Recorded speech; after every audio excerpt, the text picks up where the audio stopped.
আসতে বলবেন না, জোরে বলবেন। আল্লাহু আকবার। আমার আল্লাহ বলেন, হাবিব রে, আমি পৃথিবীর মধ্যে কাউকে জন্ম দিই না, কারো থেকে জন্ম নিই নাই।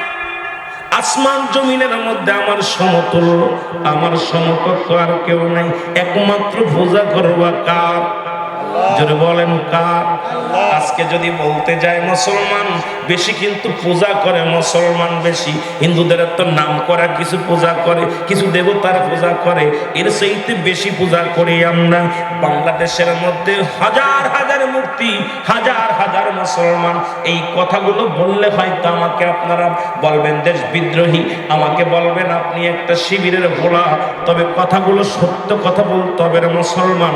আজকে যারা এই মূর্তিকে মালা দিতে যায়, তাদেরকে অবমাননা করে এই মালা আবার খুলে এনে প্রেমিকের গলায় দেয়। আমি মনে করি আমার দেশের শহীদদেরকে তাদেরকে অসম্মান করা হয়, এই শহীদদের প্রতি অশ্রদ্ধা করা হয়, যারা দেশকে ভালোবেসে রক্ত দিয়ে গেল, যারা দেশকে ভালোবেসে জীবন দিয়ে গেল, যারা দেশকে ভালোবেসে বুকের তাজা রক্ত বিলিয়ে দিয়ে গেল, তাদের জন্য কোরআন তেলাওয়াত করো, তাদের জন্য মিলাদ পড়ো, তাদের জন্য দোয়া করো, তাদের জন্য রোজা রাখো, তাদের জন্য সব রেশানি পৌঁছাও। জোরে বলেন ঠিক কিনা?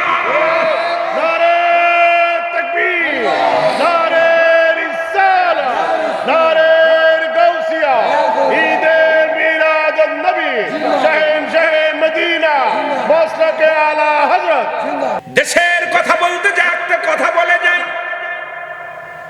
রাহমাতুল লিল আলামিন যখন মক্কা থেকে মদিনায় হিজরত করলেন, মনে রাখবেন কথাটা, নবী দেশকে কত ভালোবাসত, আর আমরা বাংলাদেশের মানুষ বাংলাদেশকে কত ভালোবাসি।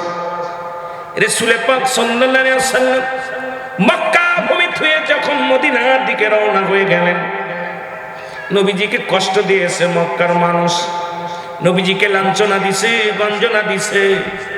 এক ছিল নকুল আবহাওয়া, মুসলমান দুই ছিল ইসলামের দাওয়াত।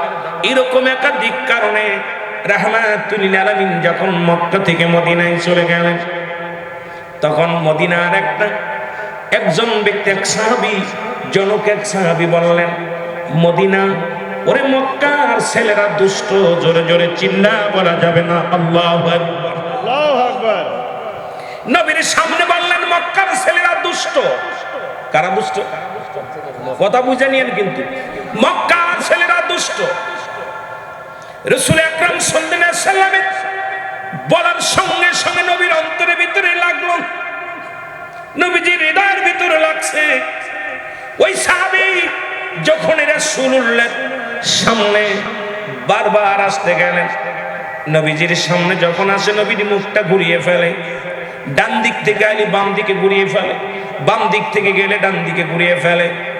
সাহাবী বলে, ইয়া রাসূলুল্লাহ, ইয়া হাবিবাল্লাহ, আমি বুঝতে পারি না, গতকাল থেকে আপনি আমার দিকে তাকান না, আমি যখন আপনার দিকে তাকাই আপনি অন্য দিকে তাকান, আমি যখন আপনার মুখের দিকে তাকাই আপনি অন্যদিকে, চোখ দুটি অন্যদিকে নিয়ে যান। ইয়া রাসূলুল্লাহ, ইয়া হাবিবাল্লাহ, আমি জানতে চাই আমি কোনো অপরাধ করেছি কিনি, আমি কোনো অন্যায় করেছি নি। ইয়া রাসূলুল্লাহ, ইয়া হাবিবাল্লাহ, আমার নবী চোখের পানি ছেড়ে বলল, মদিনাবাসীরা শোনো, তুমি বলছো মক্কার ছেলেরা দুষ্ট, আমিও তো মক্কার ছেলে, সুতরাং আমি আমার কলিজার মধ্যে লাগছে যখনই তুমি বলছো মক্কার ছেলেরা দুষ্ট।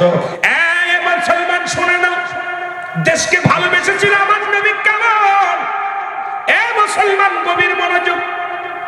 আজকে আমরা দেশকে ভালোবাসি, দেশের উপরে আঘাত আসে, আমরা মুখ বুজে বন্ধ করে নিই, আমরা মনে করি এ দেশটা আমার নয়, এ দেশটা দেখার দায়িত্ব সরকারের, এ দেশটা দেখার দায়িত্ব প্রশাসনের, এ দেশটা দেখার দায়িত্ব কারের, অন্য লোকের। না না না না, যেহেতু এই দেশের নাগরিক আমি, এই দেশের সন্তান আমি, এই দেশের মানুষ আমি, এই দেশকে মনে প্রাণে ভালোবাসতে হবে।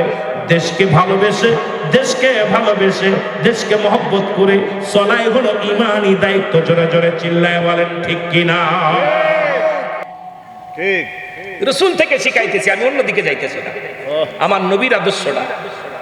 সাহাবী বলে, ইয়া রাসূলুল্লাহ, আপনার কাছে আমি ক্ষমা চাই, আপনার কাছে আমি ক্ষমা চাই ইয়া রাসূলুল্লাহ, ইয়া হাবিবাল্লাহ, আমার অন্যায় হয়ে গেছে।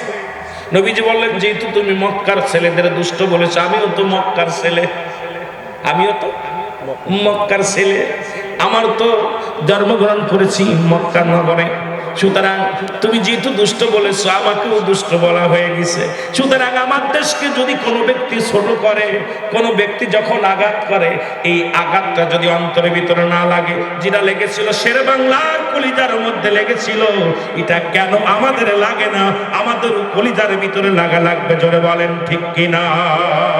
ও দেশের ভাই রে, বল না কোথায় যাই রে, একটু শান্তি বলো কোথায় গেলে পাই রে, একটু শান্তি বলো কোথায় গেলে।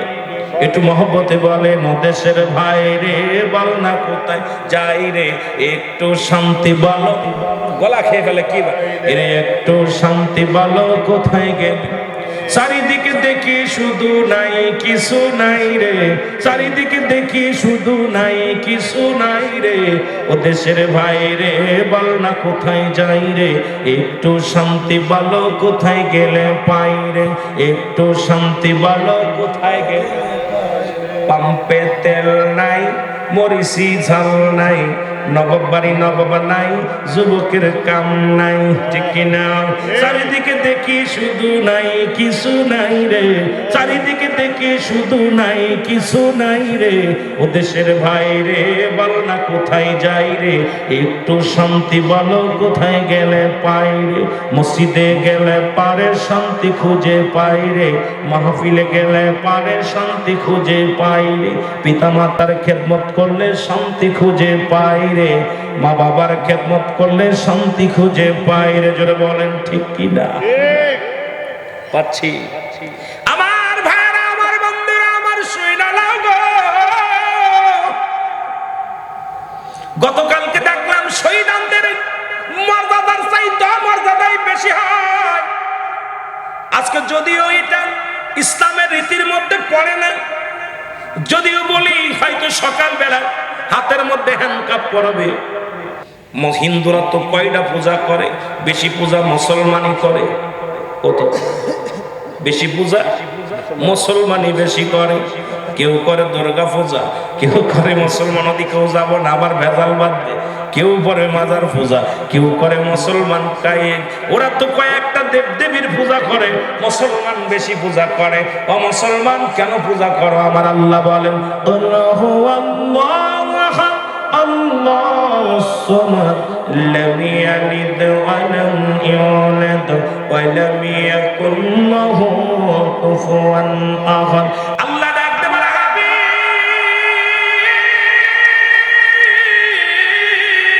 আমি আল্লাহ এক, আমি আল্লাহ এক। জোরে বল আল্লাহু আকবার। আল্লাহু আকবার। একটু আসতে বলবেন না? জোরে বল আল্লাহু আকবার। আমার আল্লাহ বলেন, হাবিবরা, আমি পৃথিবীর মধ্যে কাউকে জন্ম দিই না, কারো থেকে জন্ম নিই না। আসমান জমিনের মধ্যে আমার সমকক্ষ আর কেউ নাই। একমাত্র পূজা করবো কার? জোরে বলেন কার?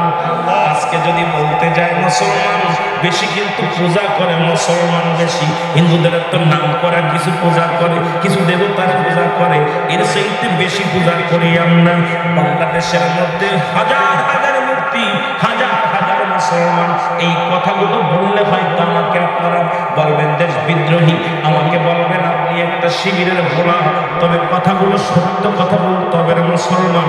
আজকে যারা এই মূর্তিকে মালা দিতে যায়, তাদের কদমাননা করে এই মালা আবার খুলে প্রেমিকের গলায় দেয়। আমি মনে করি আমার দেশের শহীদদেরকে তো তাদেরকে অসম্মান করা হয়, এই শহীদদের প্রতি অশ্রদ্ধা করা হয়। যারা দেশকে ভালোবাসে রক্ত দিয়ে গেল, যারা দেশকে ভালোবাসে জীবন দিয়ে গেল, যারা দেশকে ভালোবাসে বুকের তাজা রক্ত বিলিয়ে দিয়ে গেল, তাদের জন্য কোরআন তেলাওয়াত করো, তাদের জন্য মিলাদ করো, তাদের জন্য দোয়া করো, তাদের জন্য রোজা রাখো, তাদের জন্য সব রেশানি পৌঁছাও। জোরে বলেন ঠিক কিনা?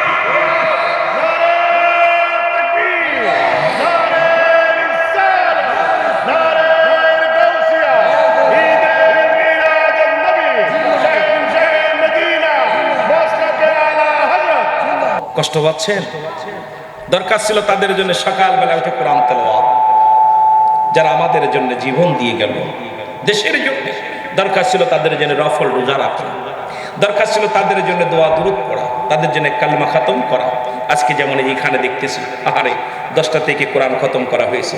আহা, বাদ আসর থেকে এই যে গাউসে শরীফ, আহারে মিলাদ শরীফ, কত সুন্দর ব্যবস্থা করছে এলাকাবাসীর জন্য, কবরবাসীদের জন্য। তদ্রুপ দরকার ছিল, যেহেতু বাংলাদেশ মুসলিম কান্ট্রি, এদেশে মুসলমান 90-95% মুসলমান, সেহেতু এই দেশে শহীদানদের জন্য 1 নম্বর দরকার ছিল এইগুলো অনুষ্ঠান করা। জোরে বলেন ঠিক কিনা? তা থুয়ে দেখলাম খালি পায় তারা কি করতেছে, শহীদ মিনারের উপর দিয়ে হাঁটাহাঁটি করতেছে, ফুলের মালা শহীদদের ওই যে মিনারের মালা উঠে প্রেমিকার গলায় দিচ্ছে, সুমাসুমি করতেছে। এতে দেখলাম যে আমার দেশকে ভালোবাসতেছে না, শহীদদেরকে অশ্রদ্ধা করতেছে, অসম্মান করতেছে, দেশকে তারা ভালোবাসে না, এরা প্রেমিকা বাড়ায় দিতেছে। এরা কেমনে শরীফ থেকে শরীফা বানানো যায় সেই চিন্তাধারা আমাদের জাতির ভিতরে ঢুকায় দিচ্ছে। জোরে বলেন ঠিক কিনা? জোরে বলেন ঠিক কিনা? এটা দরকার ছিল যেটা, এটা কষ্ট হয়। এই জন্য আমাদের ধরেছে ভূতে। এই ভূত এমন ভূত ধরেছে, ভূতের পা থাকে পিছন দিকে। কোন দিকে থাকে? পিছন দিকে থাকে, সামনের দিকে আগায়, পা থাকে পিছনে। তা আমাদের মুসলমানদের ধরেছে ভূতে। ইহুদি খ্রিস্টানদের চক্রান্ত, মুসলমান জাতিকে শেষ করা, কোরআনকে উঠিয়ে দেওয়ার পায়তারা চলতেছে, কোরআন হাদিস এগুলো উঠায় দেওয়ার পায়তারা চলতেছে। আজকে পাঠ্য বইয়ের মধ্যে নবীজির জীবনী, সাহাবীদের জীবনী, যদি পিতামাতার খেদমত, গুরুজনের খেদমত, এই আলোচনাগুলো যদি আনা যেত, ইসলামের বিধান বা এই মৌলিক বিষয়গুলো 5টা স্তম্ভের উপরে আলোচনা যদি থাকতো, এই জাতিকে বুঝাইতে সহজ হতো, এই জাতি ইসলামিক জ্ঞান ধারণ করতো, এর দ্বারা জাতি ইসলাম জানতো, ইসলাম বুঝতো। এদেরকে মূর্খ বানানোর জন্য শরীফ থেকে শরীফা হবে কেমনে, এই জাতিকে সেটা শিখাইতেছে। হাট্টিমা টিম তাদের খাড়া দুটো শিং, তারা হাট্টিমা টিম তারা মাঠে পারেনি। এইগুলো শিখায়া জাতিকে সর্বনাশের দিকে নিতেছি। আমার এই জাতিকে বাঁচাইতে হলে পর্দার ওয়াজ করে লাভ নাই। জাতিকে কিসের ওয়াজ করবে? জাতিকে তো শেষ করা প্রথমেই, যখন এই খুঁড়িহাটি, যখন ছোট্ট মানুষ, প্রাথমিক বিদ্যালয় হলো মায়ের কোল, মা প্রথমে শিখাইতেছে হাট্টিমা টিম তারা মাঠে পারে ডিম, তাদের খাড়া দুটো শিং। এ কি শিখবে জাতি? প্রথমে মৃত্যু, প্রথমে মিথ্যা কথা শিখাইতেছে। যা এইগুলো আবার একটু বড় হলে মেয়ে 2টা শিং বানায় দিছে, দেখা যায় এই শিং 2টা এই মাথায় বেঁধে দিছে, পুরো হাট্টিমা টিম সেজে বেড়াইতেছে। এই জাতি নষ্ট করার জন্য আমাদের সমস্ত গার্জিয়ান গুলো তাই। জোরে বলেন ঠিক কিনা? আমার ভাইয়েরা, আমার বন্ধুরা, আমার গভীর মনোযোগ। আমি যে কোনো কথা বলি হয়তো কারোর কলিজার মধ্যে লাগবে, কেউ কষ্ট পাবেন, তবু আমাকে বলতে হবে গো। এ ভাইরা, বন্ধুরা আমার, দেশের জন্য যারা জীবন দিয়ে গেল, শহীদানদের শ্রদ্ধা করি। তাদের স্বার্থ ছিল কি? আমার দেশ এই বাংলা ভাষার জন্য, পাকিস্তান থেকে উর্দু ভাষা তাড়ানোর জন্য। পাকিস্তানি যে উর্দু ভাষাগুলো, এটার সঙ্গে যুদ্ধ হলো, ভাষা নিয়ে আন্দোলন হলো। কি নিয়ে? সম্পদ নিয়ে নয়, বাড়ি নিয়ে নয়, গাড়ি নিয়ে নয়, উর্দু ভাষাকে, এই ভাষাটা নিয়ে আমার দেশের বাঙালি মানুষের মুখের ভাষা, অন্তরের ভাষা হলো বাংলা ভাষা। এই বাংলা ভাষাকে মুসলমান বাংলা ভাষা অধিকার আদায় করতে যাইয়া শত শত নয়, লক্ষ লক্ষ মা বোন ইজ্জত দিল, লক্ষ লক্ষ ভাইরা রক্ত দিয়ে গেল, জীবন দিয়ে গেল। জীবন দিয়ে পাইলাম কি?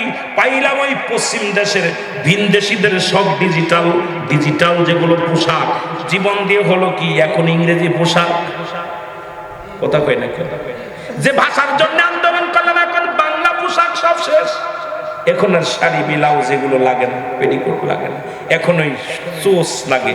ওই ইন্ডিয়া পশ্চিম দেশ থেকে কিছু ফ্যাশন আসছে, সেই ফ্যাশন দেখতে হয়ে গেছি। সেই ফ্যাশনগুলো ঠ্যাং ফাড়া, মহিলাদের পায়ের নিচেই কাপড় পরতে হবে, পুরুষের পায়ের উপরে, টাকনুর উপরে, এই মণিগিরার উপরে কাপড় পরতে হবে। এখন পুরুষ জাতি দেখি মণিগিরা ঢেকে রাখছে, জুতা এমন ভাবে ঢাকছে যে যেটা তরফ করা কবিরা গুনাহ, যেটা এই টাকনুর নিচেই কাপড় পরা হারাম। এখন অধিকাংশ যুবকের টাকনুর নিচেই কাপড় চলে যায়, আর মহিলারা টাকনু বের করে দিচ্ছে, ধলা একদম গিরে বের করে দিচ্ছে। পুরুষ দেখতেছে পিছন থেকে, হাও লাভলি গার্ল, ইন্না সাকা সাকা, ইন্না আনা ওই পোকা, ইন্না তাসুকা। আল্লাহু আকবার বলেন। এই জাতিকে কেমনে বাঁচাবে? সব যে জাতির ভাষার জন্য আন্দোলন করলো, সেই জাতি ইংরেজিদের পোশাক পরে, সেই জাতি ভিনদেশীদের কালচার ব্যবহার করে। আজকে এসইতে স্টার জলসা, জি বাংলা যত নষ্ট নাটক দেখে দেখে পোশাক কোথায় পাকিজার পোশাক, কোথায় বেলেজার পোশাক, কোথায় কোন পোশাক, এই পোশাকগুলো আমার দেশে আবিষ্কার করতেছে ভিনদেশিরা। কিন্তু আমার দেশের বাঙালি মারা ওই যে একটা 11 হাত শাড়ি দিয়া আব্রু করতো, কত সুন্দর পর্দা করতো। আর এখন আমার যুবক যুবতীর গায়ে একটা কাপড় নাই। যুবতী মেয়ে রাস্তা দিয়ে চলে, গায়ে ওড়না নাই, মাথায় কাপড় নাই। এই জাতিকে কেমনে বাঁচাই? এই জাতি তো বাঁচার মতো ব্যবস্থা নাই। যদি আপনার ঘরের মধ্যে, এই ঘরের মধ্যে যদি টাকা থুইয়া ঘরে দরজা না দেন, জানালা না দেন, বেড়া না দেন, এই ঘরের মালামাল চুরি হয়ে যাবে। তদ্রূপ আপনার বিবি বলেন, ছেলে বলেন, মেয়ে বলেন, যদি আপনি বেপর্দায় চলান, এই ছেলে মেয়ে তো কখনো কন্ট্রোল থাকতে পারে না। এটা বেপর্দায় চলে যাবে, দাউস হয়ে যাবে, অন্য মানুষের নজর লেগে যাবে। এটা ওই রকম আপনাকে স্যাক দিয়ে চলে যাবে। জোরে বলেন ঠিক কিনা? আমার ভাইরা, আমার বন্ধুরা, আমার গভীর মনোযোগ। হযরত উমর ফারুক রাদিয়াল্লাহু তাআলা আনহুর কদমের মধ্যে এক বৃদ্ধা তার সন্তানকে হাত ধরে টানতে টানতে নিয়ে আসলেন। এসে বলে, আমিনুল মুমিনিন, হে উমর ফারুক রাদিয়াল্লাহু তাআলা আনহু, আল্লাহু আকবার, আমার সন্তানের বিচার করা লাগবে। কি করা লাগবে? যারা বলেন কি করা লাগবে? বিচার করা লাগবে। হযরত উমর ফারুক ডাকতে বলে, ভালো ও যুবক, ইনি কি হয়? বলে, উনি আমার আব্বা হয়। বাবাকে ডাকতে বললেন, বিদ্যারে উনি কি হয়? কয়, আমার ছেলে হয়। কয়, বাবা সন্তানের বিচার করার জন্য ইসলামের দ্বিতীয় খলিফা হযরত উমর ফারুক রাদিয়াল্লাহু তাআলা আনহুর কদমের মধ্যে নিয়ে আসলেন। হযরত উমর ফারুক ডাকতে বলে, বৃদ্ধা, তোমার এই সন্তান কি অপরাধ করেছে বলো, কি বিচার করব আমি? হযরত উমর ফারুক ডাকতে বলে, বলো বিদ্যা, কি বিচার করব আমি? বৃদ্ধা বলে, হুজুর, পৃথিবীর মধ্যে 3টা অপরাধ আমার ছেলে করেছে। নাম্বার 1 অপরাধ হলো আমার ছেলে মাদক সেবন করে। কি করে? মাদক সেবন করে। নাম্বার 2, আমার ছেলে মানুষ হত্যা করছে। নাম্বার 3, আমার ছেলে জিনাকারী। জোরে জোরে চিল্লায় বলা যাবে না নাউজুবিল্লাহ। কিরে ভাই, গলা খেয়ে ফেলে ঘটনাটা। কিরে ভাই, গলা টানে, কথা টানে না, গলা খেয়ে ফেলে। আপনি টোই বন্ধ দেন, খালি সাউন্ড বক্স বন্ধ করেন, সাউন্ড বক্স বন্ধ করে খালি মাইকে দেন, সব সাউন্ড বক্স বন্ধ দেন, বন্ধ খালি মাইকে দেন, আওয়াজটা সুন্দর করেন, একটু মহব্বতের সঙ্গে জিকির করেন। সুবহানাল্লাহ, আলহামদুলিল্লাহ, লা ইলাহা এমনি লোক নাই, কথা ইল্লাল্লাহ বলেন। সুবহানাল্লাহ, আলহামদুলিল্লাহ, লা ইলাহা ইল্লাল্লাহ। এ দুনিয়ার মুসলমান, গভীর মনোযোগ। সাউন্ড ওদিক দিয়ে ঠিক আছে, সাউন্ড বক্স দিবেন না, আমারে অন্য বক্তা দিয়ে। বলতেছিলাম যে কথাটা, হযরত উমর ফারুক বললেন, যুবক, তুমি গুরুতর অন্যায় করেছ গো, তোমার বিচার হবে, কঠিন বিচার হবে। যুবক বলে, আমিনুল মুমিনিন, আমি জানি আপনি ন্যায় পরায়ণ বাদশা, আপনার কাছে গেলে আমি অন্যায় বিচার পাবো না। এই জন্য আমার বাবা যখন সকালবেলা বলল, যুবক রে, উমরের কদমে যেতে হবে, আমি বাধা দেই নাই, আমি আমার বাবার সঙ্গে আসছি। আপনি যে বিচার করবেন আমি মাথা পেতে মেনে নিব। জোরে জোরে চিল্লায় বলা যাবে না মারহাবা। খলিফা হযরত উমর ফারুক বলে, যুবক, তুমি 1 নম্বর মাদক সেবন করে, এটা গুরুতর অপরাধ, তোমাকে হত্যা করা হবে, হত্যা করা হবে। বলে, হুজুর, আমি মেনে নিলাম। দ্বিতীয় অপরাধ, বলো তুমি কি মানুষ হত্যা করছো? বলে, হ্যাঁ। সেহেতু তোমার মানুষ হত্যা করেছো, এটাও মহাপাপ, এটার জন্য তোমার মৃত্যুদণ্ড। তৃতীয় নাম্বার, তুমি কি জিনা করেছো? বলে, জি হুজুর, জিনা করার জন্য এটাও তোমার মৃত্যুদণ্ড।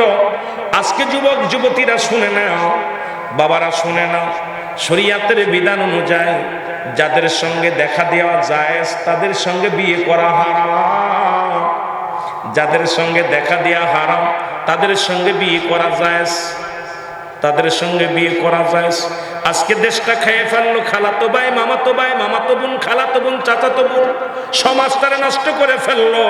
আজকে খালাতো বোনের চেহারা দেখা হারাম, মামাতো বোনের চেহারা দেখা হারাম, চাচাতো বোনের চেহারা দেখা হারাম। এ মুসলমান শুনে নাও, এইগুলোই তো আমাদের কাছে বেশি লাগে আরাম। জোরে বলেন ঠিক কিনা? হারাম। মাদের জন্য বুয়াতের প্রথম খণ্ডের মধ্যে বয়ান করে শরীয়তের দৃষ্টিতে কোনো ব্যক্তি হালালকে যদি হারাম মনে করে সে কাফের, কাফের, কাফের। আপনি মানেন আর না মানেন আমার কিচ্ছু যায় আসে না। যেটা হারাম হারামই বলতে হবে, যেটা হালাল হালালকে যদি হারাম মনে করে এটাও কাফের।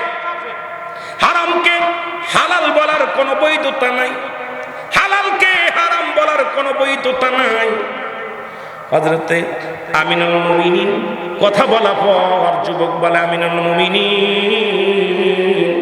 আমি আপনার বিচার মানলাম, আমি আপনার রায় মানলাম, আমি মাথা পেতে মেনে নিলাম। জোরে জোরে চিল্লায়া বলা যাবে না আল্লাহু আকবার। আল্লাহু আকবার। তবে আমার বিচারের আগে, আমার বিচারের আগে আমার আব্বার বিচারটা করা লাগবে। কার বিচার? আজকে যারা পতেঙ্গার জমিনে যাদের বাবার সন্তানেরা আজকে ওখানে ঢেউ খায়, ওই পাথরের পার বসে বসে সেলফি তোলে, দুজন এক চাদরের মধ্যে জড়াজড়ি যারা করো, যারা 21 ফেব্রুয়ারির নামে যারা দুনিয়ার মধ্যে জিনাবা বিচার করছো, এক নম্বরেই তাদের পিতা মাতার বিচার হবে। জোরে জোরে চিল্লায়া বলা যাবে না আল্লাহু আকবার। আল্লাহু আকবার। মুসলমান শুনে নাও, জিনার পরিমাণ পৃথিবীর মধ্যে যদি কোনো যুবক, কোনো অবিবাহিত যুবক যুবতী যদি জিনা করে, ভালো করে লিখে নেন, ভালো করে লিখে নেন, যদি অবিবাহিত পুরুষ অবিবাহিত নারী যদি জিনা করে, এই জিনার শাস্তির বিধান হলো, ইমাম সাহেব হুজুর আছেন, আলেম ওলামা আছেন, শাস্তির বিধান হলো 100 ডোরা তার গায়ের মধ্যে মারতে হবে। কয়েকটা ডোরা মারা পর যদি মারা যায়, মারা গেলে তাকে গোসল করাতে হবে, গোসল করায় তার দাফদা কাফন পরাইতে হবে, কাফন পরানোর পর তার জানাজা পড়া যাবে, জানাজা পড়ায় তারে কি করা লাগবে, তাকে মুসলমান দাফন করা যাবে। শরীয়তের বিধান অনুযায়ী যদি কোনো অবিবাহিত নারী অবিবাহিত পুরুষ হয়, এ মুসলমান বাকি যে অংশগুলো থাকে, বাকি যে বেতের আঘাতগুলো বাকি থাকে, সেগুলোর বিধান হলো ওই কবরের উপরে তার এই বাকি ব্যাতগুলো তার কবরের উপরে চালাইতে হবে। আর যদি অবিবাহিত না বিবাহিত নারী হয়, বিবাহিত পুরুষ হয়, ভালো করে জেনে নেন বাবা, যারা বিবাহিত, যারা বিবাহিত, যারা অবিবাহিত, বিবাহিত যারা আছেন নারী এবং পুরুষ, এই পুরুষ এবং নারী যদি জিনা করেন, সর্বপ্রথম তাদের বুক পর্যন্ত মাটির মধ্যে পুঁততে হবে। ভালো করে লিখে নেন বাবা, আজকে আমার দেশটা বাঁচাইতে হলে এর কোনো বিকল্প নাই। আজকে ইসলামী রাষ্ট্র যদি বানাইতে চান, ইসলামের বিধান মানতে হবে, কোরআনের বিধান মানতে হবে। এরপরে বুক পর্যন্ত মাটির নিচেই পুঁততে হবে, কঙ্কাল নিক্ষেপ করতে হবে, পাথর ছুঁড়ে মারতে হবে। যখন নিশ্চিত হবেন তে মারা গেছে রে, যখন আপনি নির্দিষ্ট মনে করবেন উনি মারা গেছে, মারা যাওয়ার পরে তাকে মাটি থেকে তুলে উঠাইতে হবে। উঠায়া এবার তার কাফন হবে না, তার দাফন হবে না, তার কোনো জানাজা হবে না। বিবাহিত নারী বিবাহিত পুরুষ যদি জিনা করে, তাকে কুকুর শেল দিয়ে লাশটা খাওয়ায়া দিতে হবে। সুতরাং বিবাহিত নারী বিবাহিত পুরুষ কোনো জানাজা পাবে না, বিবাহিত নারী বিবাহিত পুরুষ কোনো কাফন পাবে না, বিবাহিত নারী বিবাহিত পুরুষ কোনো গোসল পাবে না। একটা বিচার যদি চট্টগ্রামের জমিনে হতো, ওই পতেঙ্গার জমিনে জিনাবা বিচার চলতো না, 21 ফেব্রুয়ারি দিনে ফুল দিয়া দি চলতো না, সব চিরতরে বন্ধ হয়ে যেত। জোরে বলেন ঠিক কিনা? একটা বিচার করো মুসলমান। সুতরাং আমার দেশে অসংখ্য নারী স্বামী বিদেশের মাটিতে, এদিকে পরক্রিয়া, আহা, খালাতো ভাই মামাতো ভাই নিয়ে, বন্ধু নিয়ে, বয়ফ্রেন্ড নিয়ে হাওয়া খাচ্ছে, রিসোর্টে চলে যাও। কারণ সন্তানটা নষ্ট হওয়ার মূলে হলো তুমি। আজকে তোমার ছেলে কলেজে যায়, একবার কি খবর নিছো ছেলে কোথায় যায়? মেয়ে কলেজে যায়, একবার কি খবর নিছো মেয়েটা কোথায় যায়, কার লগে ঘরে, কার সঙ্গে পরামর্শ করে? আজকে মোবাইল কিনে দিছো, এই বড় বড় সেটগুলো কিনে দিছ, রাত ভরে পড়ালেখা করে না, শুধু বান্ধবীর সঙ্গে বন্ধুর সঙ্গে শুধু রাত ভরে মেসেঞ্জারে কথা হয়, মুখে কথা হয়। আরে জাতি, আজকে সমাজ নষ্ট করে দিলা। কিন্তু আমি ইন্ডিয়াতে গিয়েছিলাম, দেখে আসলাম ক্লাসের মধ্যে লেখা আছে, ক্লাস 6 এর ক্লাসে যদি কোনো ছাত্র বা ছাত্রীর ক্লাসরুমে ক্লাস চলাকালীন যদি মোবাইলের শব্দ বাজে 500 টাকা, ইন্ডিয়ার 500 টাকা জরিমানা। বাজার মুসলমান, ক্লাস 8 পর্যন্ত কোনো ছাত্র হাতে মোবাইল নাই। বড় আশ্চর্য হয়ে গেলাম, যেখানে একটা হিন্দু রাষ্ট্র সেখানেও কিন্তু ক্লাস 8-9 এর কোনো ছেলে মোবাইল ব্যবহার করে না। আর আমার দেশের ছোট্ট ছোট্ট মাসুম বাচ্চাগুলো 6 7 4 5 পড়ে, মোবাইল পকেটের মধ্যে থাকে। এর জন্য আমি মনে করি আজকে জাতিটাকে নষ্টের জন্য আমরা আজকে গার্জিয়ানই 99% দায়ী। জোরে বলেন ঠিক কি না? আমি আশ্চর্য হয়ে গেলাম। আমি গেলাম, যায় দেখি আপনার বোনপাড়াতে একটা কলেজে ঢুকলাম, ঢুকা দেখি কলেজ ইন্টার ক্লাসে ঢুকছি। ঢুকা পর ঘুরে আসলাম, দেখা পর দেখি ক্লাসে লেখা রয়েছে মোবাইল বাজিলে 500 টাকা জরিমানা। আমি জিজ্ঞাইতেছি, ভাই, কই ভাই জান, আমাদের ইন্টারে কোনো ছাত্রের হাতে কোনো মোবাইল নেই, যদিও কেউ চালায় গোপনে চালায়।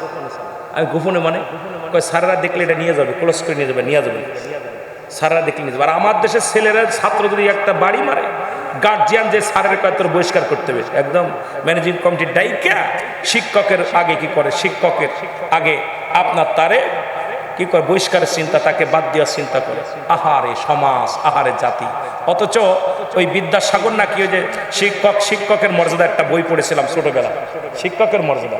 শিক্ষকের পায়ে পানি ঢেলে দিতেছে শেখ সাদিয়া গিরা, মোটামুটি একটা গল্পটা আমার মনে নাই, তবে আমার স্মরণ আসতেছে আর কি। তো উনি যে শিক্ষকের পায়ে পানি, শিক্ষকের ডাকছে, প্রধানমন্ত্রী ডাকছে, ডাকা পর উনি থরথর করে কাঁপতেছে। হুজুর ডাকছে, কেন তুমি কি সন্তান, কি বেয়াদব ছেলে মানুষ করছো, যে ছেলে দেখলাম আপনার পায়ে পানি ঢেলে দিতেছে, কিন্তু ওই পাটা কেন ডলে ধোয়াই দিল না, কি শিক্ষা দিচ্ছেন? তাহলে বোঝা গেল যে আমাদেরকে শিক্ষা দেওয়ার জন্য গুরুকে আগে শিক্ষা, আমাদের শিক্ষা ব্যবস্থাটা আগে আমাদের পরিবর্তন করতে হবে, শিক্ষকদের মনের পরিবর্তন করতে হবে।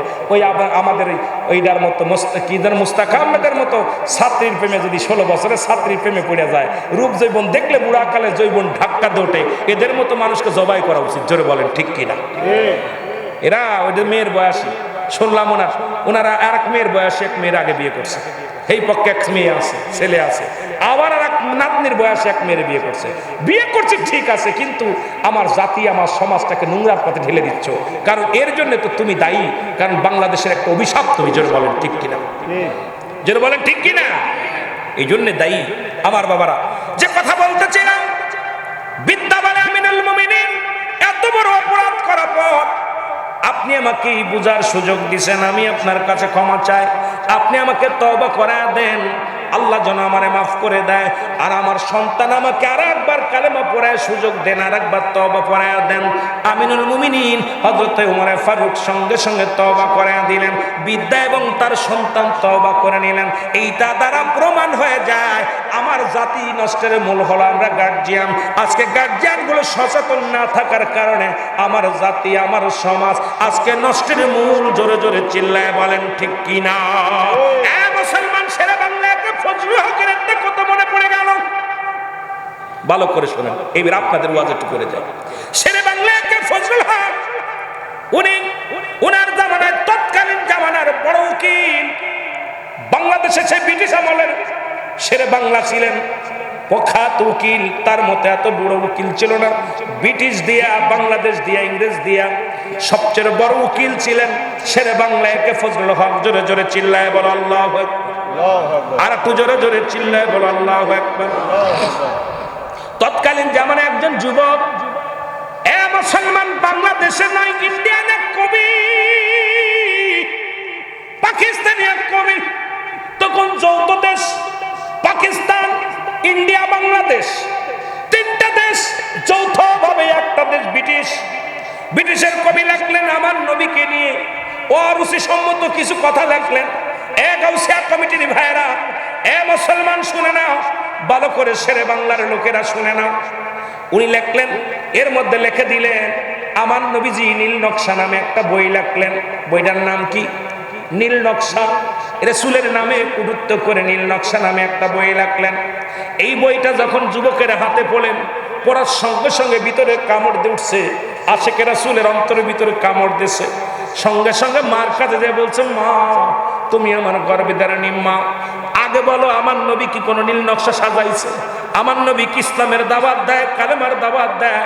নবীজি কত কষ্ট করে গেছেন, আমার নবীকে নিয়ে যে এই বাদে মন্তর করলো, এই কবিরে আমি কি করব মা? মা বলে, বাবারে কবি লেখছে এটা, কবি যেটা লেখছে বাবারে এটা তুমি কি করবা? কয় মা গো আপনি দোয়া করেন, যতক্ষণ পর্যন্ত আমি কবিকে দুনিয়া থেকে বিদায় না করে দিতে পারবো আমি এক গিলাস পানিও খাবো না, আমি তাকে ছাড়বো না। মা দোয়া করো। জোরে জোরে চিল্লায় বলেন মারহাবা। এ বাবারা শুনে নে, তোরা এত জুলুস করিস, এই চট্টগ্রাম থেকে এত জোরে এত পরিমাণ জুলুস হয়, নবীর আশেক বাইর হয়েছে। এই জন্য এই ওয়াজটাকে আপনাদের বেশি করার দরকার, বেশি জানার দরকার। উনি করেক্ট করলেন রাসূলকে ভালোবেসে। জশ্নের জুলুসে দেখেছে কত খুঁড়া মানুষ, প্রতিবন্ধী মানুষগুলো পাগলের মতো বৃষ্টির মধ্যে, ঝড়ের মধ্যে, তুফানের মধ্যে নারায়ে রিসালাত ইয়া রাসূলুল্লাহ, নারায়ে তাকবীর, আল্লাহু আকবার, এই ধ্বনি দিতে দিতে পাগলগুলো রাস্তায় বাইর হয়ে গেছে। নবীকে কত ভালোবাসে এটা দ্বারা প্রমাণ হয়। নবীজি বলছে, নবীজি কি বলছে শুনে নেন। নবী বলছে, আমি দেখতেছি অচিরেই পূর্ব দেশ থেকে একটা জাতি বাইর হবে, একদল বাইর হবে, তাদের জবানে থাকবে নারায়ে তাকবীর, আল্লাহু আকবার, নারায়ে রিসালাত ইয়া রাসূলুল্লাহ। এই ধ্বনি দিতে দিতে আমি নবীর কদম মুবারক পর্যন্ত তারা পৌঁছে যাবে। মুসলমান, এটা দ্বারা প্রমাণ হয় বাংলাদেশের পরে আর কোনো মুসলিম কান্ট্রি নাই, বাংলাদেশের পরে আর কোনো মুসলিম কান্ট্রি নাই। বাংলাদেশটাইকে বোঝায়। আর বাংলাদেশের শেষ সীমানের চট্টগ্রামের মানুষ এই চট্টগ্রাম থেকেই নারায়ে রিসালাত নারায়ে তাকবীর এই স্লোগান দিতে দিতে চট্টগ্রাম থেকেই সেই কাফেলা শুরু হবে, মদিনার দিকে রওনা হবে। জোরে জোরে চিল্লায় বলেন মারহাবা। নবীজির কথা শুনে নবীজি বলছে, আমি দেখতেছি অচিরেই একটা দল, একটা কম বাইর হবে পূর্ব দেশ থেকে। কোন দেশ থেকে? পূর্ব দেশ। সেই তাদের জবানে থাকবে নারায়ে তাকবীর, আল্লাহু আকবার, নারায়ে রিসালাত ইয়া রাসূলুল্লাহ। এই ধ্বনি দিতে দিতে আল্লাহু আকবার পতাকা হাতের মধ্যে থাকবে। তারা ছুটে আমি নবীর কদম মুবারক পর্যন্ত আসবে, রওজা পর্যন্ত আসবে। তা দ্বারা আমি প্রমাণ পাইলাম আমার ক্ষুদ্র জ্ঞান দ্বারা যে বাংলাদেশের পরে আর কোনো মুসলিম কান্ট্রি নাই, পূর্ব দেশে আর কোনো কান্ট্রি নাই। আর পূর্ব বাংলাদেশের সর্বশেষ কান্ট্রি আপনারা এই চট্টগ্রাম বিভাগ, ঠিক কিনা? চট্টগ্রাম বিভাগটা এই জন্য এই দেশের চট্টগ্রামে বেশি নবীর জুলুস হয়, বেশি নবীর আশেক বেশি। আমার মন বলে এখান থেকে সেই কাফেলা শুরু হবে। আমার মন বলে ক্ষুদ্র জ্ঞান দ্বারা, আমার মন বলে সেই কাফেলা আল্লাহ পাক দয়া করে হয়তো চট্টগ্রাম থেকেই বাইর করবে। এই কাফেলা মদিনার দিকে পৌঁছে যাবে। জোরে বলেন মারহাবা। আরো জোরে, আরো জোরে।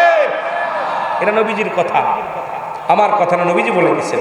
সেই পূর্ব দেশ বাংলা, এই জন্য দুইটা দেশ, একটা হলো সোনার মদিনা, একটা সোনার বাংলা। দুইটা দেশ পৃথিবীতে, সোনার লন্ডন না, সোনার আমেরিকা না, সোনার জর্ডান না, সোনার আমেরিকা না, সোনার দেশ সোনার মদিনা আর সোনার বাংলা। একটা হলো মদিনার নামের সঙ্গে সোনার মদিনা আর সোনার বাংলা। দুইটা দেশ সোনা দিয়ে লেখা।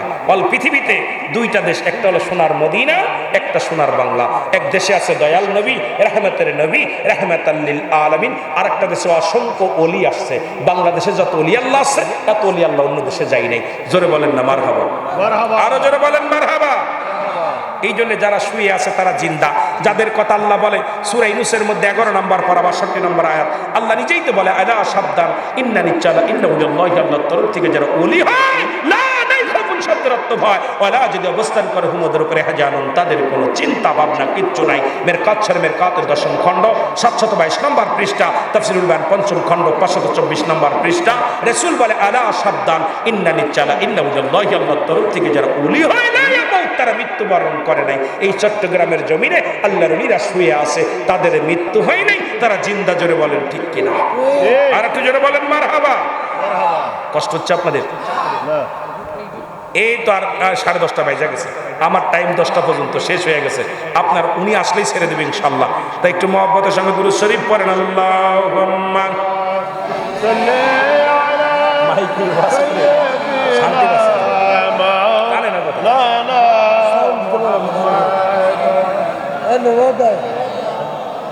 مولانا محمد وعلى آل سيدنا مولانا محمد তুমি কেন কাছে থেকে তুমি কেন কাছে থেকে করো দূরে থাকার বাহানা তোমার তালাশে আসে কইলাম দিওয়ানা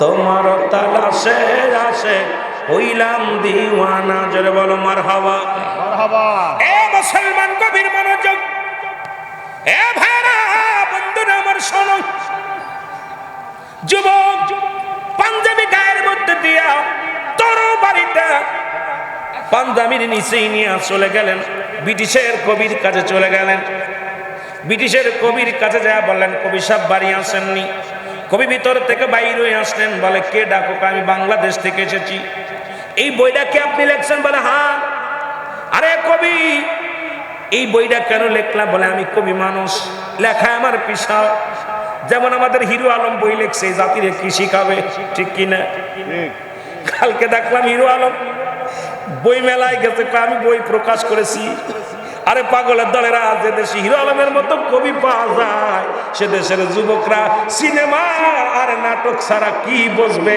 এ জাতি যারা ধরে বলেন ঠিক কিনা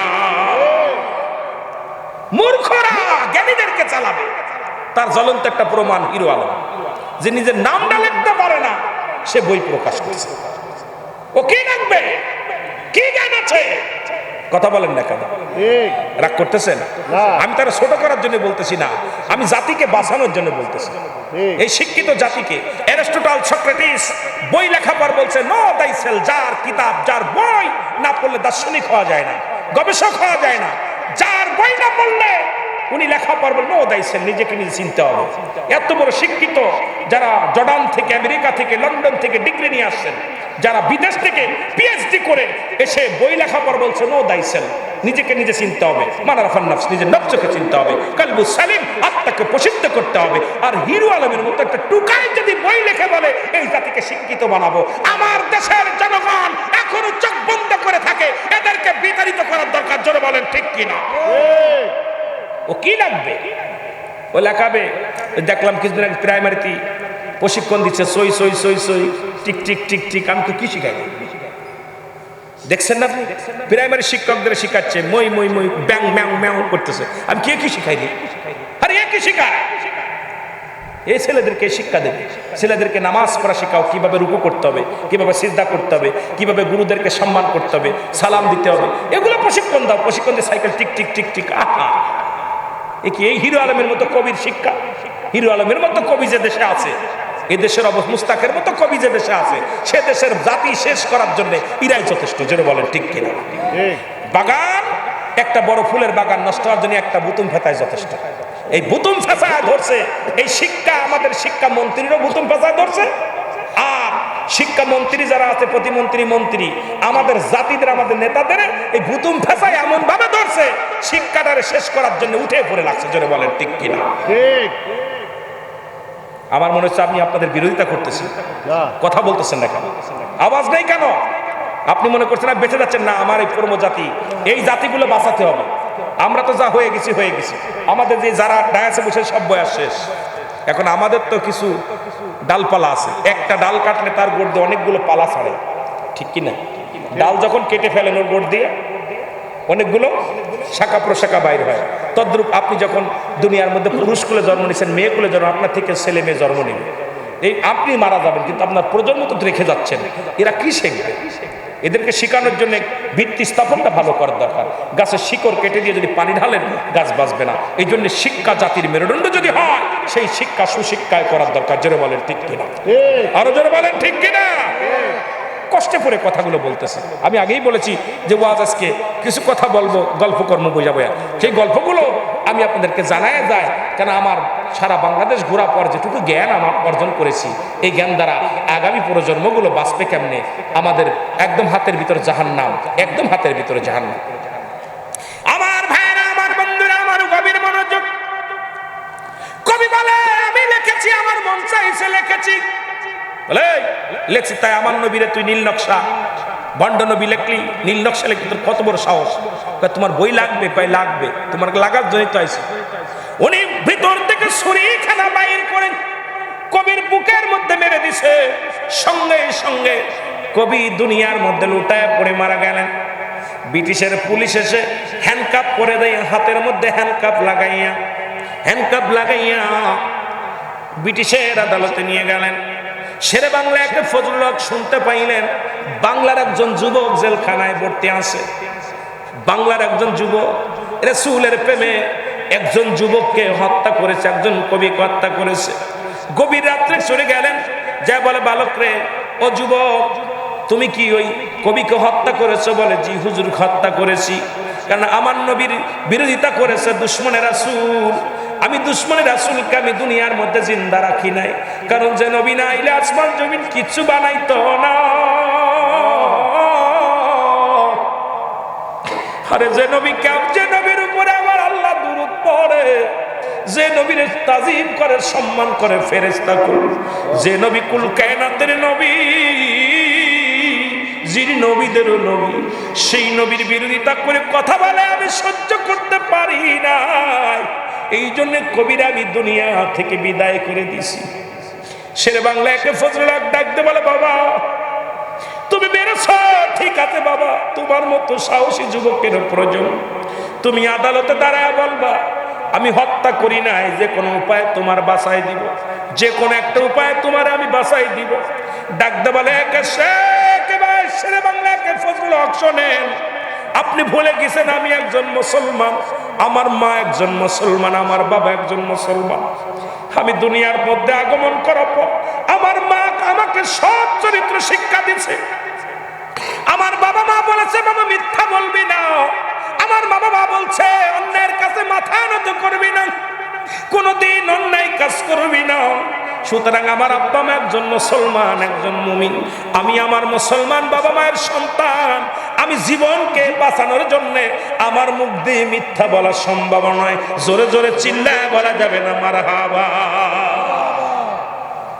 আহা দেখছেন নি? আর আমাদের ছেলেদের কাছে দিই ভিক্ষা চায়, ফকিরের ছেলে বাপে শিখে দেয়, যাই মাফ করে দাও, ভিক্ষা নাই, ঠিক কিনা? ডাকছে রুহুল আমিন সাহেব বাড়ি আছেন, ছেলে কাছে বাবা যাই কই আব্বা বাড়ি নাই। ছেলে যে কইছে ও চাচা আব্বাই কইছে আব্বা বাড়ি নাই। মিথ্যা কথা বলা শিখেছে কে?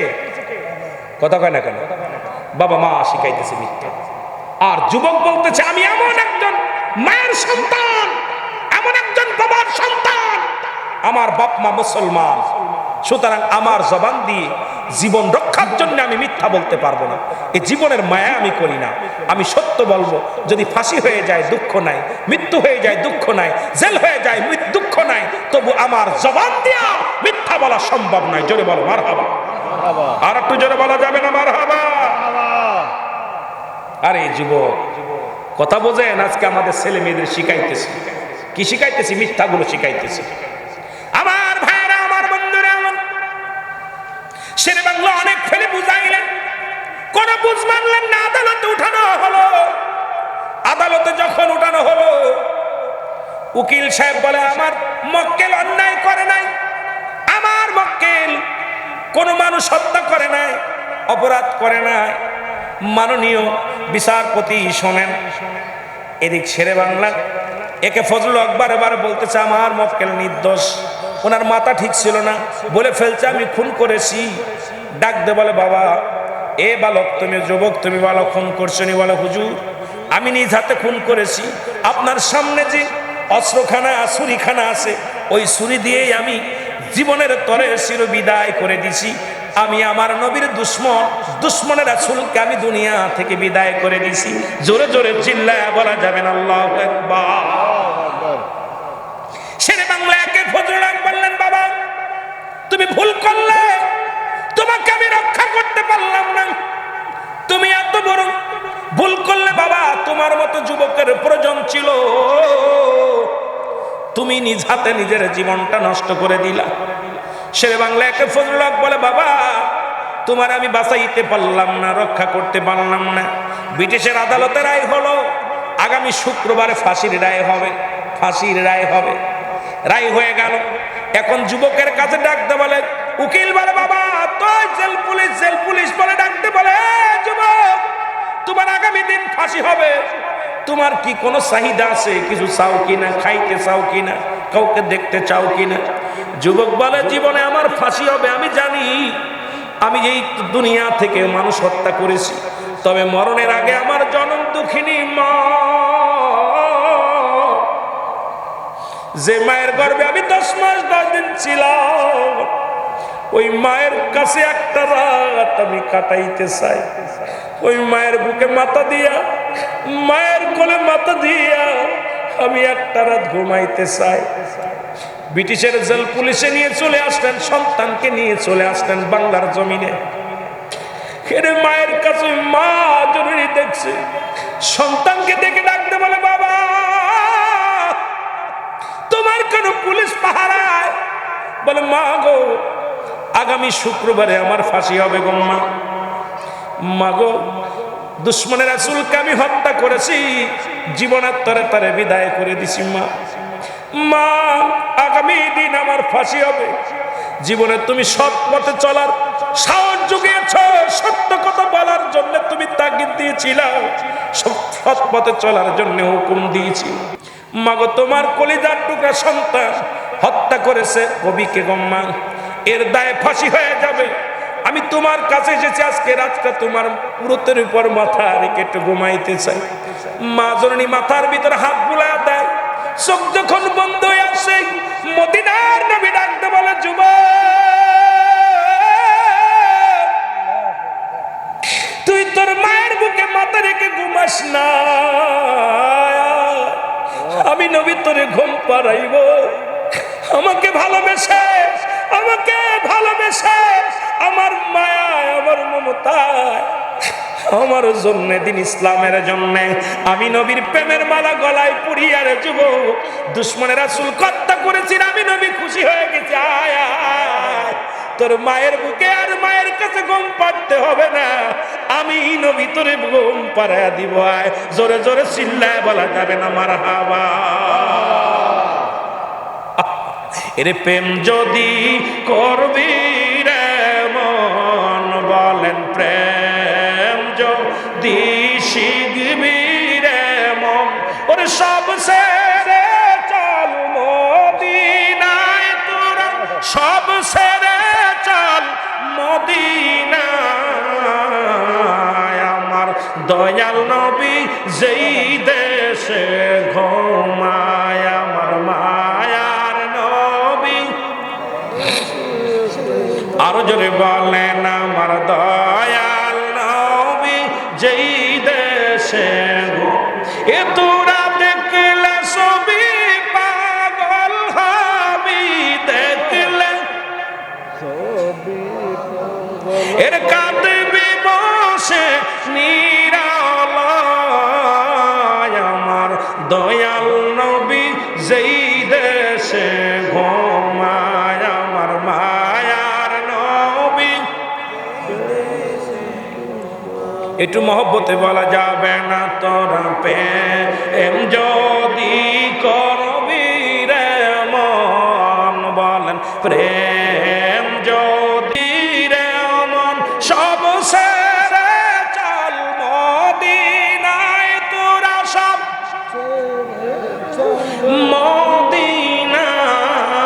মদিনায়। আমার দয়াল নবী যেই দেশে ঘুমায়, আমার প্রাণের নবী।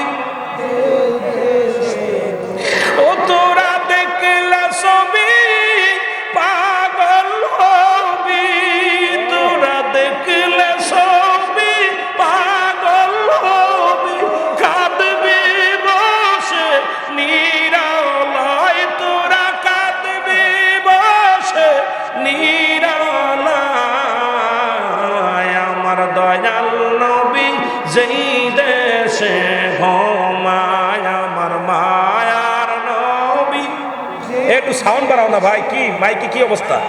আমার দয়াল নবী যেই দেশে ঘুমায়, আল্লাহুম্মা এত বারবার বলতে সাউন্ড সাউন্ড সাউন্ড করতে করতে سيدنا مولانا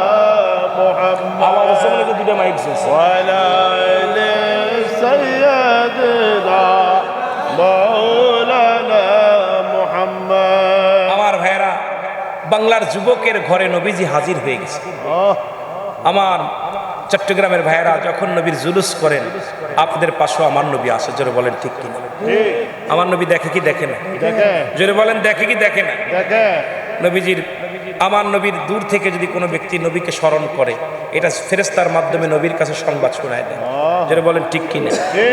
এই জন্য উম্মাতের জন্য হায়াতি খায়রুল লাকুম, আমার নবী বলতেন আমার হায়াতের জিন্দেগিটা আমার উম্মাতের জন্য কল্যাণ স্বরূপ, জোরে বলেন মারহাবা।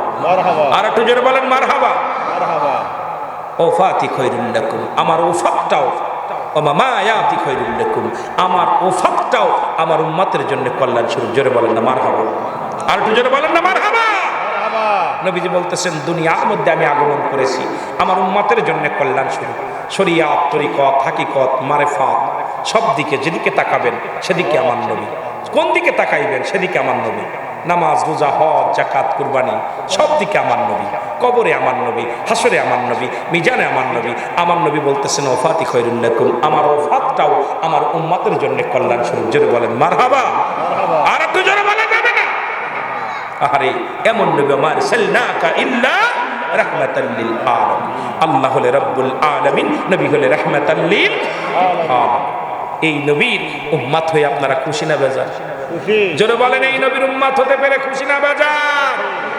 আওয়াজ আসতে হয়, মনে হচ্ছে এর ভিতরে আমাদের কিছু দুই নাম্বারই আছে। কথা কয় না কেন? দুই নাম্বার আছে। এই জন্য আল্লাহ পাক তো দুই নাম্বারদের আগেই দেখছে। আমি মাঝে মাঝেই বলি অমিনান নাস, নাস শব্দের অর্থ মানুষ। অমিনান নাস, আল্লাহ বলে নাস শব্দের অর্থ হলো মানুষ। ওদের মধ্যে আছে, কিসের মধ্যে? মানুষের মধ্যে। অমিনান নাস মায়াকুলু, তারা বলবে আমার না, তারা ঈমান আনছে বিল্লাহি, আল্লাহর প্রতি, অবিনাউমিল আখিরা, কিরাতুল বিশ্বাস স্থাপন করছে, মা হুম বিমুমিনিন। একদল আছে তারা বলবে আমরা মুমিন, আমরা মুত্তাকিন। আজও তারা মুমিন মুত্তাকিন না। যেটা বলেন ঠিক কিনা? অসংখ্য মুনাফিক, অসংখ্য মুনাফিক আছে। রাসূলের কদমেও তারা সাজা করতো, এখনো আছে। দেখবেন জুলুসে হাজির হয়েছে, আবার মাঝে মাঝে দুশ্মনীও করে, কয় নবী আসেন তো সামনে, জুলুস করে হবে কি? নবীর আগমনে এটা মনে হয় বেদাত। কথা বলেন না কেন? কিন্তু চট্টগ্রামে এগুলো নাই। চট্টগ্রামে এই ওয়াজের প্রয়োজন নাই। চট্টগ্রামে নবীর আশেক, অসংখ্য আশেক আছে। চট্টগ্রামে ওয়াজ করতে বন্যটা, নবীর এসকে মিলাদ কিয়ামের ওয়াজ চট্টগ্রামে লাগে না, কারণ এরা নবীকে ভালোবাসেই বিলে রাস্তায় নামে, যেটা বলেন ঠিক কিনা? চট্টগ্রামের জমিনে আমি মনে করি না যে জুলুসের ওয়াজ, নবীজির ভালোবাসার ওয়াজ, নবীদের এসকের ওয়াজ প্রয়োজন হয় না, কারণ এরা এমনি নবীকে ভালোবাসে, যেটা বলেন ঠিক কিনা? এমনি নবীকে প্রাণের চাইতে অধিক ভালোবাসে, যেটা বলেন ঠিক কিনা? জীবনের চাইতে অধিক ভালোবাসে, চলে বলেন বাসেন না? এই জন্য চট্টগ্রামে অন্য ওয়াজ দরকার। এই জন্য আমার বাবারা তবু মাঝে মাঝে একটু বলি, কারণ নবী ছাড়া মন ভালো লাগে না, নবী ছাড়া প্রাণ জুড়ায় না, নবী ছাড়া মনে শান্তি লাগে না, জোরে বলেন ঠিক কিনা? নবী ছাড়া মনে শান্তি লাগে না, জোরে কোন ঠিক কিনা? একটু মহব্বতের সঙ্গে দুরূদ শরীফ পড়েন। আল্লাহুম্মা গলা খেয়ে বললাম একদম।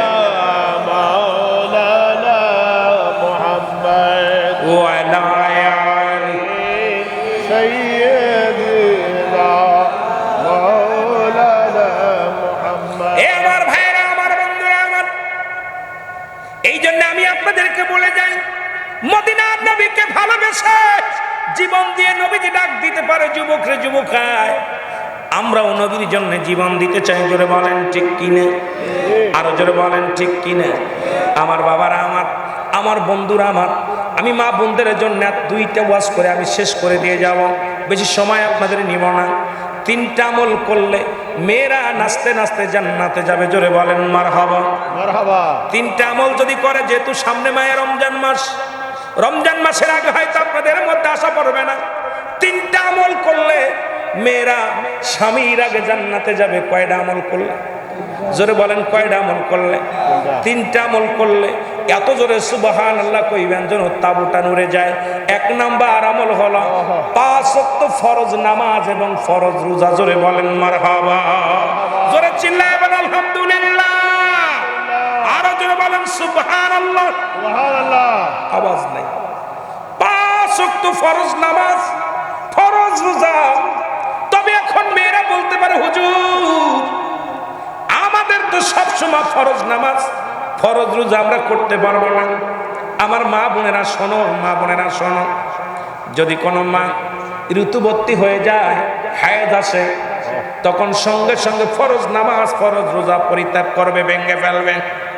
একমাত্র মার আসন যদি ফরজ রোজাগুলো হয়, এই যে সামনে মায়ের রমজানের রোজা আসতেছে, এই রোজাগুলো কাজা আদায় করা লাগবে।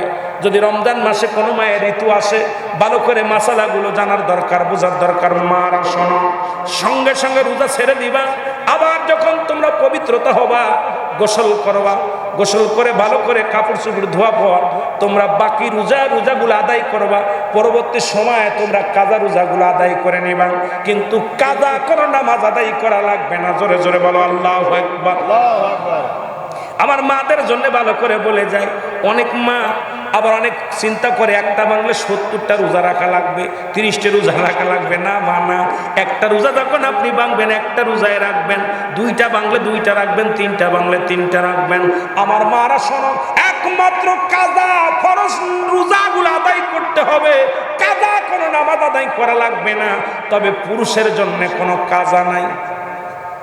পুরুষ তুমি সফর করছো, 4 জায়গা 2 পড়ো, তুমি অসুস্থ, দাঁড়ায় পড়তে পারো না, বয়া পড়ো, বয়া না পড়ো শুয়ে পড়ো, শুয়ে না পড়ো তুমি দাঁড়িয়ে পড়ো, ইশারায় পড়ো, তবু কোনো পুরুষের জন্য বালক বালিকা নয়, সাবালক সাবালিকার উপরে নামাজ ফরজ।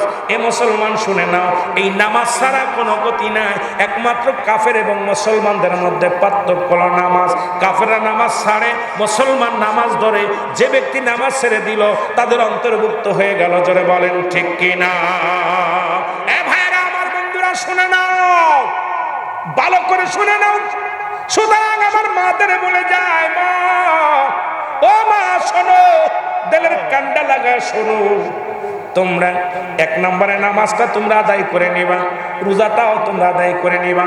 2 নম্বর হলো স্বামীর খেদমত। জোরে জোরে চিল্লায় বলো মারহাবা। মারহাবা। আর একটু জোরে বলা যাবে না?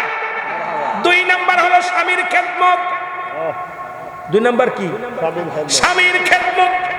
আমি মারে বলি, মা শুনে নাও, স্বামীকে যদি কষ্ট দিয়া দুনিয়া থেকে চলে যাও, স্বামীর আমানত নষ্ট করে চলে যাও, তোমার জন্য জাহান্নাম ছাড়া কোনো গতি নাই। মারে স্বামীর খেদমত, 2 নম্বরে স্বামীর খেদমত করা লাগবে। কোনো পীর সাহেবের খেদমত করে জান্নাতে যাওয়া যাবে না, কোনো বক্তার খেদমত করে জান্নাতে যাওয়া যাবে না, কোনো মৌলবীর খেদমত করে জান্নাতে যাওয়া যাবে না, কোনো মুন্সির খেদমত করে জান্নাতে যাওয়া যাবে না, কোনো মোল্লার খেদমত করে জান্নাতে যাওয়া যাবে না। জান্নাতে যেতে হলে আগে তোমার স্বামীর খেদমত করা লাগবে। জোরে বলেন মারহাবা। স্বামীর খেদমত করা লাগবে। মারহাবা বলেন, মারহাবা। আর একটু জোরে বলেন, আর একটু জোরে বলেন, মারহাবা। আমরা অনেকে বলি মা আসিয়া, আসিয়ার কথা অনেকে শুনেছি। আসিয়া ফিরাউনের বিবি ছিল। কার বিবি? জোরে বলেন, ফিরাউনের বিবি। ফিরাউন জানেন উনি খোদায় দাবি করেছিল, কিন্তু মাঝে মাঝেই নামাজ আদায় করতেন, নফল নামাজ পড়ে দোয়া করতেন, বলতো আল্লাহ তুমি খোদা আমি জানি, তবে লোকজনের সামনে আমি খোদা হয়ে গেছি, ভগবান হয়ে গেছি। এখন তো যদি আমার কথা যদি তুমি না শোনো গো মাওলা, মানুষের সামনে আমি ইজ্জত পাবো না, মানুষের মাঝে কথা বলতে পারবো না। আল্লাহ তুমি আমার খোদা, আমি তোমার গোপনে গোপনে মানি, কিন্তু মানুষের সামনে আমি যে খোদা বলে দাবি করেছি রে আল্লাহ, আল্লাহ আমি জানি তোমার জান্নাত আছে, তোমার জান্নাত আছে আমি জানি, তোমার জাহান্নাম আছে আমি জানি, আমি বিশ্বাস করি রে আল্লাহ। তবে আমার আসিয়ারে এত পরীক্ষা দিলাম, সব পরীক্ষায় আমার আসিয়া পাস করেছে। আমার আসিয়ারে যত পরীক্ষা করেছে সব পরীক্ষায় আসিয়া উত্তীর্ণ হয়েছে। আল্লাহু আকবার। তার এত ইমানি পরীক্ষা, তোমার প্রতি এত ঈমান, তোমার প্রতি অগাধ বিশ্বাস রে আমার আল্লাহ। ও আমার আল্লাহ, আমার আসিয়ারে তার কলিজার টুকরা সন্তানগুলো যখন আমি তেলের মধ্যে ভেজে তার কি করলাম, পুড়ে মারলাম, তবু তোমারে বলে না, আমার প্রতি অসম্মান করে নাই, আমাকেও সে তাজিম করেছে, তোমার প্রতি অগাধ বিশ্বাস ছিল, ভালোবাসা ছিল, একমাত্র তোমারই পূজা করে, তোমারই গোলামি করে আমার আসিয়া। আল্লাহ এই দুনিয়ার মধ্যে আমি তার স্বামী হইয়া অনেক খেদমত পেয়েছি, আমার অনেক শ্রদ্ধা করে, ভালোবাসে। আল্লাহ গো তোমার জান্নাত আছে আমি জানি, তুমি আমার আসিয়ারে একটা জান্নাত দিয়া দিও। জোরে জোরে চিল্লায় বলেন মারহাবা। নারে তাকবীর, নারে রিসালাত। আসিয়া ঈদে মিলাদ এ ভাই শাহে শাহে মদিনা মাসলাকে আলা হযরত। কথাগুলো খেয়াল করবে। আসিয়া জান্নাত পেল স্বামীর দোয়ায়, যেটা বলেন মারহাবা। আমাদের দেশে অনেক মারা আছে হুজুরের খেদমত করতে চায়, পীর সাহেবের খেদমত করতে চায়। অনেক আলেমুলামা আছে এমন ভাবে পাম্পট্টি দেয় সরল প্রাণ মা বোনদেরকে হুজুরির খেদমত করার জন্য রাত্রে মাথায় তেল টেল মাখায় দেয়, হাত পা টিপে দেয়। হুজুরির কাছে যাওয়ার পর হুজুরি চিন্তা করে কিন্তু হারাম, ওটা তোমার জন্য জায়েজ নয়, তোমার খাদেমের জন্য জায়েজ। তোমার খাদেমের বউ যেহেতু খাদেমের জন্যই জায়েজ, ওটা তোমার বউ না। জোরে বলেন ঠিক কিনা? এরকম অসংখ্য হুজুররা আছে না? কথা বলেন না, কথা বলেন আছে? আছে। আমার ভাইরা, আমার বন্ধুরা শুনলেন, শুধু মা ফাতেমা তো জোড়া, উনি জান্নাতের সরদারিনী।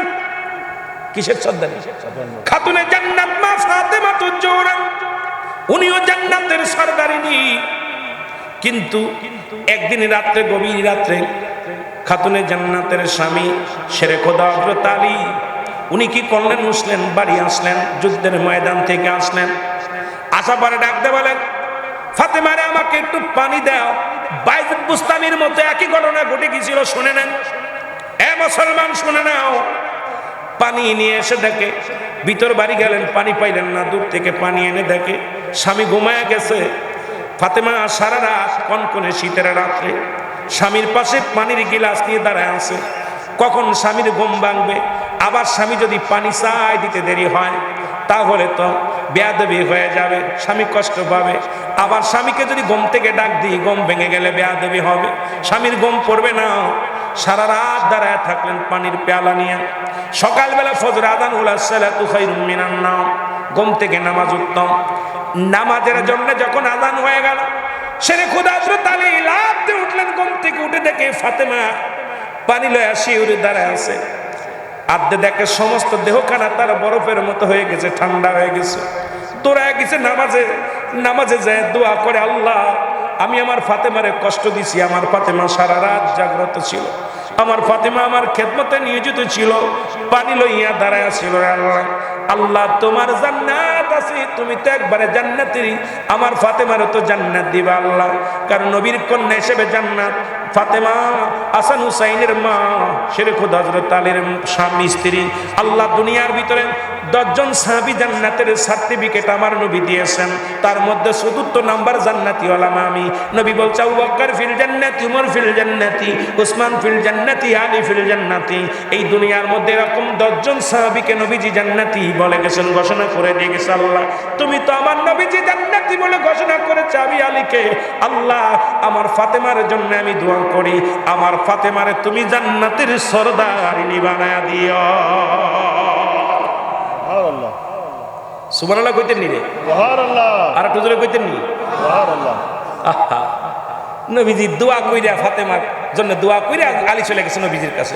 ইয়া রাসূলুল্লাহ, ইয়া হাবিবাল্লাহ, আপনার কন্যার তো কষ্ট দিছি, সারা রাত ঠান্ডা পাই শীতের মধ্যে, কনকনে শীতের মধ্যে ফাতেমা দাঁড়িয়েছে। আমার নবীজি বলছেন, আলী চোখের পানি ফেলে মুছো, পানিটা মুছো। এইমাত্র জিবরিল আমিন আমাকে সংবাদ দিয়ে গেছে, সব দিক থেকে মর্যাদা আমার ফাতেমা, এক্ষেত্রে আমার কন্যা, এরপরে হাসান হুসাইনের মা, এরপরে তোমার বিবি, এরপরে তোমার খাস দোয়া, তুমি স্বামী হিসেবে দোয়া করেছো। আল্লাহ তাআলা আমার ফাতেমার উপরে এত পরিমাণ সন্তুষ্ট হয়েছে, এত পরিমাণ রাজি হয়েছে, জান্নাতের সরদারিনী বানায়া দিয়েছে। জোরে বলা যাবে না সুবহানাল্লাহ? আরো জোরে।